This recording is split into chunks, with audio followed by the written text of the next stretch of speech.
Only child who sacrificed her youth for my father.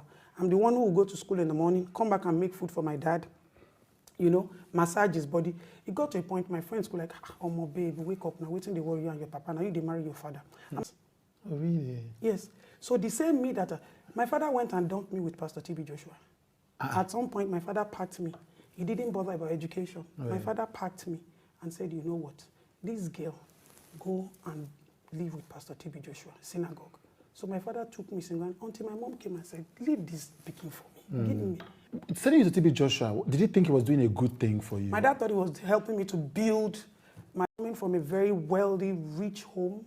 My father had everything money could buy. But there was one thing money could not buy. I was completely a paralyzed child. I couldn't walk. My father flew me everywhere in the world just to make sure that this girl can walk. So if you tell my father, there's a doctor in Italy, there's somebody in Rome, we're there. My mom was there, you know. And the last resort, my mom is an Igbo woman, my dad is Yoruba. So, you know, you marry an Igbo woman to Yoruba land, and then they'll be like, where you go see this kind best I'll bring, you know. So they gave my mom the last chance, the last of the chances.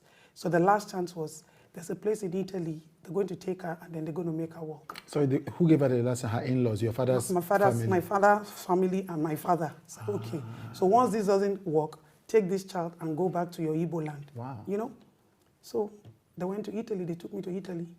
And then the only thing the doctors could do with all the money they paid was to give my mom a one-legged shoe higher than the other and say, okay, they should start to do therapy, and then by the time I start to stand, you know, one leg will raise, you know, when the one heel is higher than the other, that's the best they could do. So put me back on my wheelchair and then came back.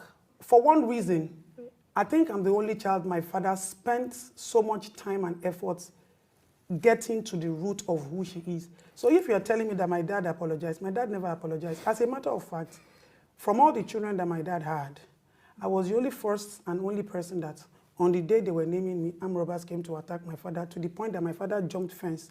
And that day my father jumped fence from Alausa. You see that ShopRite, the current ShopRite, you will notice that there are some blocks of houses up until that fire brigade or whatever, brigade, my father owned all those houses. So that was a house they wanted to do my naming ceremony.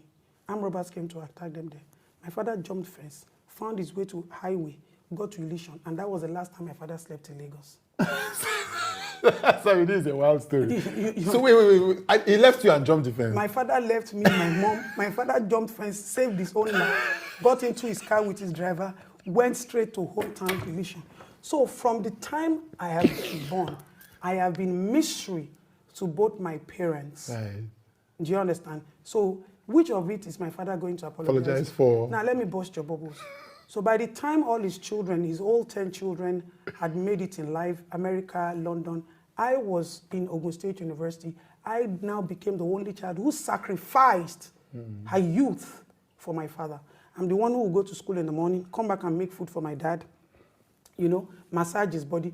It got to a point, my friends were like, oh, my babe, wake up now, waiting they worry you and your papa, now you they marry your father. And I had a stepmother there, that they'll come and carry me, we'll go to club, you know, that at least I should just, I remember them, Dapo Adirele and all that, they were having Toyosi, Fumi Awolowo and all of that, they were having a party, they had planned that party in Lagos, so they said when they are coming from Agoy, they will just pick me. I don't know how my father got to me about that conversation. I don't dress up, I don't wear shoe. I was just tiptoeing, going out of the gate, had given those gate man 1,000 that just helped me open. You know, when you are just on your last leg to open, somebody just said, hey, we'll grab it. That was how my father napped me again.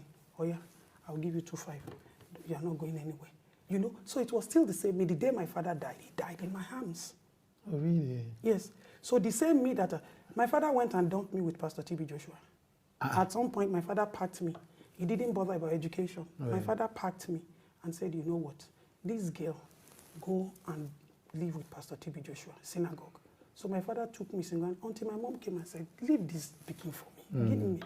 Sending you to T.B. Joshua, did you think he was doing a good thing for you? My dad thought he was helping me to build my spiritual life. Because when my dad was alive, he belonged to, you know, Those days, the rich people, you must belong to something, whether it is Ogboni or one called. So which one did he belong to? So he was a lodge member, all these Ogboni things, because even when he died, that was another drama for another. That was the first time, as a young girl, I stood tall for my father. I said, anybody they dare. I was sleeping with my father's dead body. What? Yes. Why? They took him to the hospital. When my dad died, he died in my hands. Yes, you said so. We called the ambulance. They couldn't do anything, you know. They took him to the hospital. The hospital rejected my father. Said, this man in this hospital, you want them to come and bombard this hospital? It's not possible. Because of his lodge membership? Because his lodge membership and his popularity. All the Akaribos, all the Obas, they happy saying, hey, grand patron, don't buy, you know. So they had to take my father's body. They were looking for where to take him. I said, bring my father's body home. So we took my father's body, and then we put him in the bedroom. And then when family members heard that Latayo was there, they started to come. Where is the key of the house? Where is this? Where is that? I didn't even answer. I just took one fake key. I just gave it to them. So my father's body was there. Every night I go to sleep with him. Sorry. So he had died at this time? My father had died, so no mortuary could keep my dad. Yes. No hospital could keep him. So he had to come back home. The only thing was we brought him home. So the Methodist people came, because my father is also a Methodist member by birth, you know. So the Methodist people came, they prayed for us and all that. And we also didn't tell them that his body was in the house. Right. They didn't know his body was in the house. Why didn't you tell them? Because at that point, nobody trusted anybody. We didn't know the gravity of what my father had put himself into. Right. So you don't know whether someone's going to try and steal the body or something? No, it wasn't as if whether. They had started showing up. They had started coming. They had started making requests. They had started speaking to my elder brothers. My elder brother, my dad's first son, lives in Lagos. They had started talking to them. They had started calling them. Right. So all kinds of rituals. Those ones were already bulging. Those ones, they were already checking out, bulging and all that, you know. And me, the youngest, I just said, you can't even try. So you were staying with your dad's body so that nobody will come and take the body and do anything with it? You couldn't. And they didn't attack you? How? With their spiritual something? How? Maybe until God gives anybody that power. You can't attack me spiritually. I'm greater than you. Whatever you believe in, somebody sitting here is bigger than that thing. I love that. So, at the end of the day, my brothers even came. It even became war between the children. Let them carry you. There's one of my sisters that one started crying. She doesn't want to allow. Our dad already said he settled these people, and these people are claiming that there's no settlement. He said they already contributed one thing and this and that. All that drama tarried. Me, I was just busy. I'll just go and check my father's, but he completes. In the night, we'll sleep together, wake together. Let me even shock you. My stepmom at that time, that one even wanted to enter the room. To do what? As usual now. You know, once it's polygamy, everybody wants to grab whatever is grabbable and do whatever is doable. So she was trying to take things from inside the room. So she entered and then she only to realize that dead body and the daughter. you know, so today I've seen too much. I've gone through so much for me to even now feel the life I'm living today is not a challenge. It's just a fulfillment of who I am. Wow. Wow. Wow. It is what it is. Okay, so growing up with TB Joshua, you know all the controversies about TB Joshua now. Some people think he's a fake prophet, some people think he's a false pastor. You have first-hand experience of him. Was he a genuine man of God? I was young at the time I was living with TB Joshua, but I saw rare things. I saw Pastor TB Joshua wouldn't be able to eat. Sometimes he doesn't eat palm oil. Sometimes he doesn't eat salt, whatever food you're going to give him. As a matter of fact, inside that Ikotunegbe where we were then, the place where he's living, we have to get onto like a small ferry or a paddle boat and then take him. Pastor TB Joshua didn't have a bed. He didn't have AC. He didn't have TV. It's just like a room that was combined with wood. Right. You know, just like, you know, all these houses on the water. Right, you know, right. Like when you put the planks together, yes. that's where, and then a mattress, that's where. Why?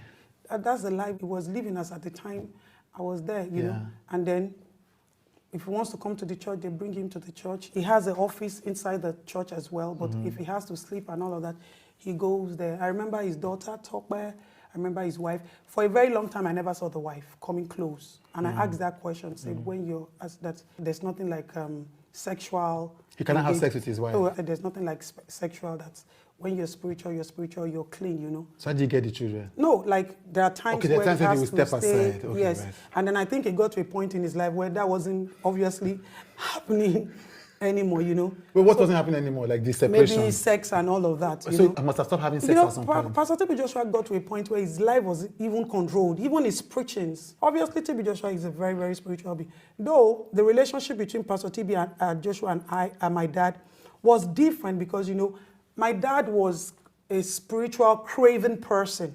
You know, my dad wanted to break record in every angle. Oh, this is the church that is raining. My stepmother carried one pregnancy for about 11 to 15 years there. I don't know where she... Yes. So when it got to that point, that was how they got encounter with Pastor TB Joshua. So they carried that with that pregnancy there, you know. So you have a lot of stories. Hold on, sorry, wait. Your stepmother had a child for 15 years. Had a pregnancy for a very long time, yes. Until tomorrow, she never gave birth to that child. So, but after my dad died, she's got twins. I don't know how she got the twins, you know. But until, I remember my papa don't buy flask, buy everything. Where, you know, when we're going to school, we were in boarding school. Hey, by the time we come back, we're coming to do it. Come on, we would like, when you born, call us, so let them come. They say, no, well, they go, they come. They go, they come. They go, they come. We don't see belly. You graduated and the baby has not come out. We graduated. Was she really pregnant? Yeah, she was pregnant. So it was a spiritual attack? Yeah, but whatever spirituality is, what spirituality it is, you know. But me, I know, say, I enter secondary school, graduate, I still not see Peking. So it was when it got to a point, that was when my dad took her to TB Joshua, because then, you know, there could be a miracle and all of that. So they took her to Do you think the miracle happened? That's why she eventually had the twins? No, she had twins for another man after my dad died. So what happened to that baby? The pregnancy disappeared after some time.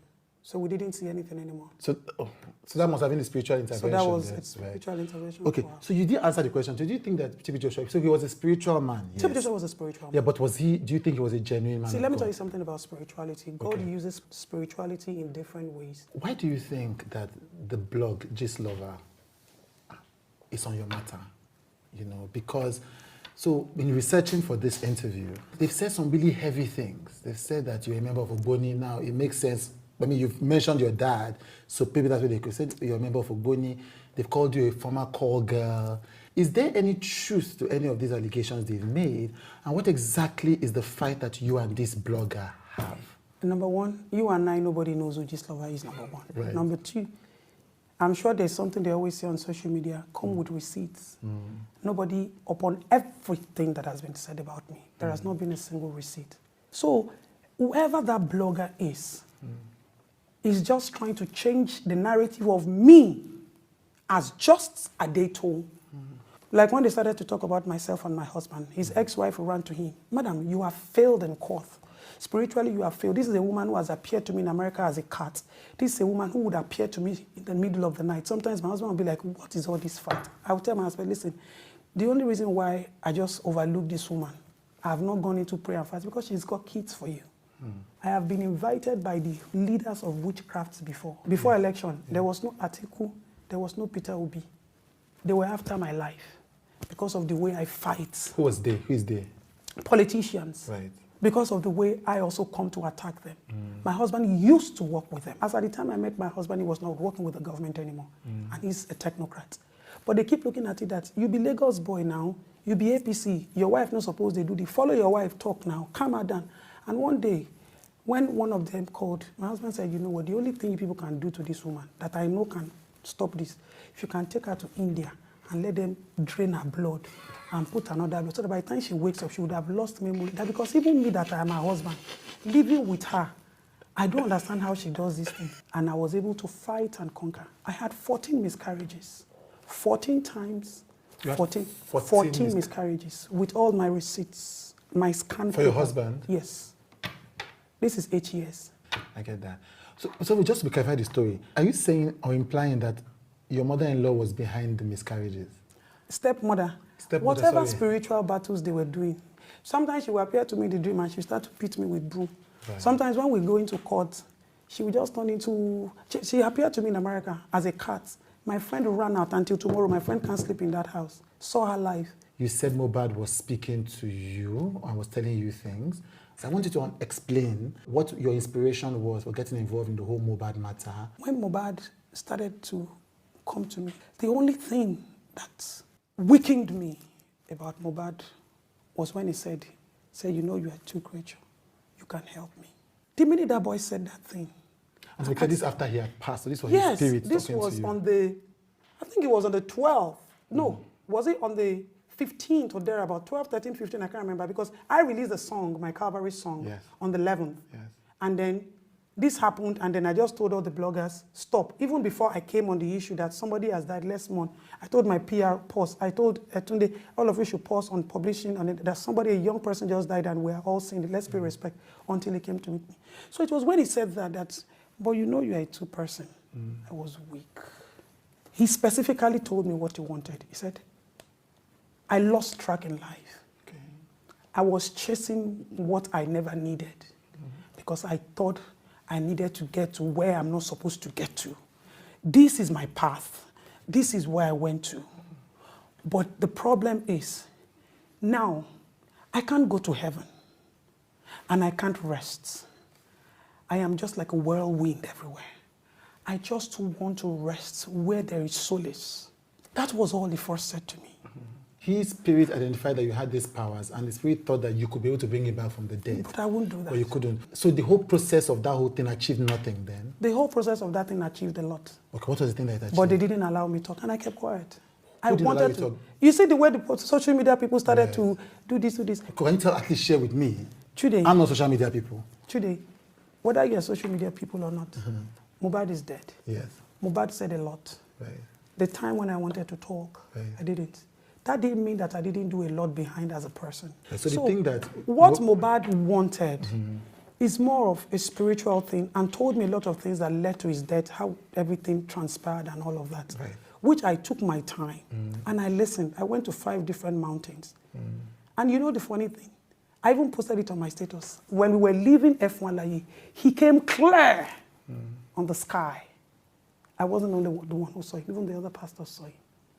So what he wanted was more, because he said this whole thing is going to cause chaos, drama, unable to unravel, but this is this. And I understand very well. Right, right. So you're saying that whatever it is you wanted to accomplish,